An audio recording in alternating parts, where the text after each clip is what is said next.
From Blair to Starmer, Britain's Middle East policy hasn't just stumbled. It has followed a remarkably consistent pattern of misjudgment, moral posturing and strategic confusion. Different leaders, different tones, same underlying problem. An elite political class convinced of its own virtue, yet repeatedly blind to consequences. Let's start with Tony Blair, the architect of modern Britain's Middle East entanglement.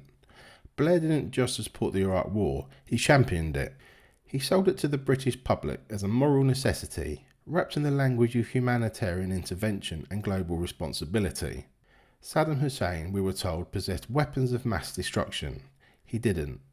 The intelligence was flawed, the case exaggerated, and the aftermath catastrophic. But here's the deeper issue. Iraq wasn't just a one-off mistake. It set a template. The idea that Britain could reshape the Middle East through force, guided by liberal ideas, became embedded in the political DNA. Blair believed history would vindicate him. Instead, Iraq destabilised the region, empowered Iran, triggered sectarian violence, and helped create the conditions for ISIS to emerge. That's not just a failure, it's a generational disaster. Then came David Cameron, who claimed to have learned the lessons of Iraq. In 2013, Parliament famously rejected military action in Syria, a rare moment of restraint, but that hesitation didn't last. In Libya, Cameron joined the NATO intervention to remove Gaddafi, again under the banner of humanitarianism. The result? Another collapsed state, a hub for human trafficking and a breeding ground for extremism. Now, notice the pattern. Each intervention is justified as necessary, limited and morally clear. Each time, the long-term consequences are either ignored or widely underestimated. And each time, Britain ends up contributing to instability rather than resolving it. Theresa May and Boris Johnson didn't fundamentally break this cycle either. Their approach was less overtly interventionist, but still lacked coherence. Britain continued to drift, supporting allies without a clear strategy, criticising adversaries without a real leverage, and talking about values without consistent application. Take Iran. Successive governments oscillated between confrontation and negotiation, never quite committing to either.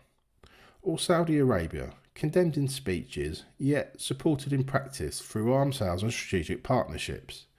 It's not just hypocrisy, it's a failure to define what Britain actually stands for in the region. And now we arrive at Keir Starmer. On the surface, he presents himself as a break from the past, a more cautious, more measured leader. But look closer, and the same instincts are there, the same reliance on logistic language, the same tendency to follow international consensus rather than shape it, the same unwillingness to confront hard truths about past failures. Starmer's positioning on Israel and Gaza, for example, reflects this continuity. He tries to balance competing pressures, condemning violence, supporting allies, calling for restraint, without offering a clear strategic vision. It's careful, it's calibrated, and it's ultimately inadequate. Because here's the uncomfortable reality. Britain no longer has the power it once did in the Middle East, but it still behaves as it does. That gap between ambition and capability is where these failures live. Politicians talk as if Britain can influence outcomes, but in practice it often ends up reacting to events shaped by others. There's also a deeper ideological issue. For decades, British foreign policy has been driven by a belief in liberal interventionism.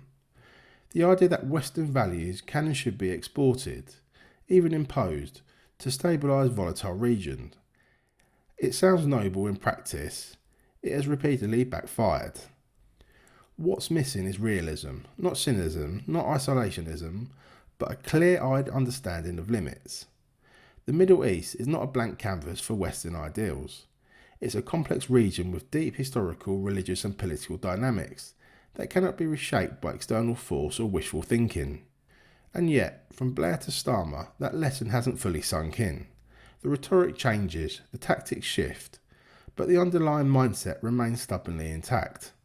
So when people talk about a new direction under Starmer, it's worth asking, new compared to what?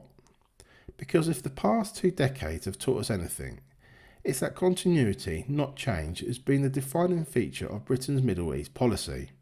An unbroken chain of decisions, each justified in the moment, each flawed in hindsight.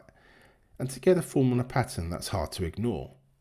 The real challenge for Britain isn't just to avoid repeating past mistakes, it's to finally admit what those mistakes were. Until that happens, the cycle will continue. Different leaders, same outcomes. And the Middle East and Britain's credibility within it will keep paying the price. Thanks for watching, guys. If you want more honest political commentary and don't want to miss what's really happening behind the headlines, hit that subscribe button and drop your thoughts in the comments below.